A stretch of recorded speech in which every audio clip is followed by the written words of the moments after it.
بسم اللہ الرحمن الرحیم۔ کوئی چیز اللہ تعالیٰ کی مثل نہیں، یہ بھی عقیدہ توحید کا حصہ ہے۔ جب ہم اپنا یہ عقیدہ بیان کرتے ہیں تو دو اشکالات سامنے آتے ہیں۔ نمبر ایک، قرآن مجید میں تو اللہ تعالیٰ کی مثال بیان کرنے سے منع فرمایا گیا ہے، فَلَا تَضْرِبُوا لِلَّهِ الْأَمْثَالَ، سورہ نحل آیت 74، کہ اللہ تعالیٰ کے لیے مثالیں بیان نہ کرو۔ لیکن دوسری جانب اللہ تعالیٰ نے خود اپنی مثال یوں بیان فرمائی، اللہ نور السماوات والارض مثل نورہ کمشکاۃ فیہا مصباح، سورہ نور آیت 35۔ اللہ آسمانوں اور زمین کا نور ہے، اس کے نور کی مثال ایسے ہے جیسے ایک طاق ہو جس میں چراغ رکھا ہو۔ تو بظاہر دونوں آیتوں میں تعارض ہے۔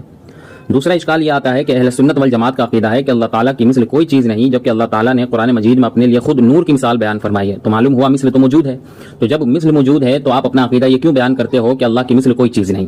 یہ دو اشکالات آتے ہیں۔ پہلے اشکال کا جواب یہ ہے کہ قرآن مجید میں جو یہ فرمایا گیا ہے فَلَا تَضْرِبُوا لِلَّهِ الْأَمْثَالَ، تو اس کا معنی یہ ہے کہ اللہ تعالیٰ کے لیے گھٹیا قسم کی مثالیں بیان نہ کرو۔ جیسے مشرکین اپنے خود ساختہ معبودوں کی عبادت کرنے کے لیے یوں دلیل بیان کیا کرتے تھے، مَا نَعْبُدُهُمْ إِلَّا لِيُقَرِّبُونَا إِلَى اللَّهِ زُلْفَىٰ، سورہ زمر آیت 3، کہ جس طرح کسی بڑے تک پہنچنے کے لیے کسی چھوٹے کا واسطہ ضروری ہے، اسی طرح اللہ تک پہنچنے کے لیے ہم ان معبودوں کا واسطہ لیتے ہیں۔ تو اس قسم کی گھٹیا مثالیں دینے سے قرآن مجید نے منع فرمایا ہے اللہ تعالیٰ کے لیے۔